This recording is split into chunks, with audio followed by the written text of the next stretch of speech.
Mr. Mallya is out of the country. Liquor Baron Vijay Mallya, who finds himself in a raging 9,000 crore loan default scam. Welcome on Figuring Out, sir. Why are you doing this after 9? In India, public opinion is very quickly formed and influenced by the media. Chor, paisa loot ke bhag gaya. Kya paisa? Kya loot? Hi, I'm Vijay Mallya. So it's not just huge, it is humongous. Nothing else comes close. Kingfisher is a class apart. Vijay Mallya case. You were the biggest airline in the country. Welcome aboard Kingfisher Airlines. India's biggest airline. Going to be there amongst the best airlines in the world. What went wrong?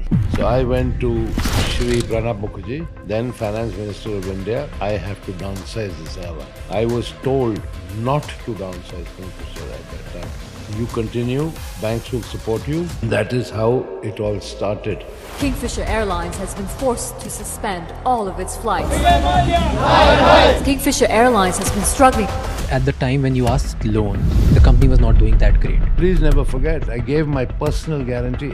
So all this narrative of chor kabhi apna personal guarantee deta hai kya? People give you this kind of loan against collateral. They took shares of Kingfisher Airlines at the double price. There's again a statement that your international employees were getting paid, Indian employees were not. The company in India had no money. It was UB's money of 260 crores with the bank under the control of the government of Karnataka. Court said no. Multiple international courts, Switzerland authorities, one of the courts from UK, they have also found you guilty for misrepresentation of funds. Do you ever feel sorry that you couldn't do anything? I apologize publicly to everyone for the failure of Kingfisher Airlines.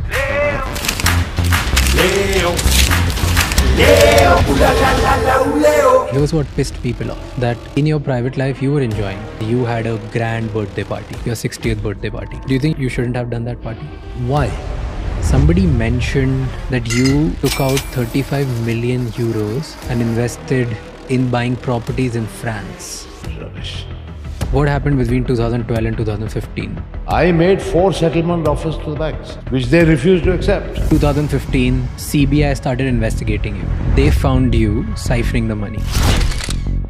3rd March 2016, case needs to be heard or needs to be represented in front of Supreme Court. 2nd March, you left the bank. On 15th April, your suspension came for your passport. And 24th April was the revocation. Why didn't you reply? I'd like to show you something. Here is... What is the biggest challenge of doing business in India? government. It's in the Indian DNA. But how did you manage that before? Would there ever be exchange under the table as well? I'm not going to confirm or deny that because I leave it to your imagination. How do you make money now? Do you feel restricted now? What's your biggest fear now? Or are you prepared for the worst? Have you ever imagined yourself actually going to jail? Would you be willing to return to country if you're assured fair trial? If I am assured, absolutely, I will think about it seriously. But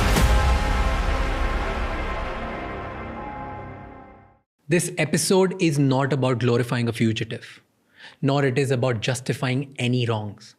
It's about asking the hard questions to the man at the center of one of the India's most controversial financial stories. After 9 years of complete media silence, Vijay Mallya chose our podcast Figuring Out to speak publicly for the first time. I didn't do this podcast to celebrate him. I did it because I was curious. I read his tweets, I heard the headlines, but I'd never heard the full side of the story. Because the tweets that he makes are different than what the headlines talk about him. There's a mismatch. As a podcaster, my job is to ask every uncomfortable question, and I did. Vijay Mallya claims he never committed fraud. He says he wanted to pay back the loans, that his properties were seized and sold, and that he's being framed. He also says he's ready to face the consequences, whatever they may be, if he's given the fair chance of trial. I've tried to cover his childhood, business building, the man behind the image, the rise, the fall, the good, the bad, and the ugly, the life before and the life now. I'm not here to decide who's right or wrong. I trust the Indian judicial system to do that. This conversation is for those who want to listen, think, and question. It's not about taking sides. It's about understanding all sides. Watch this episode with utmost sincerity and let me know in the comments, what do you think?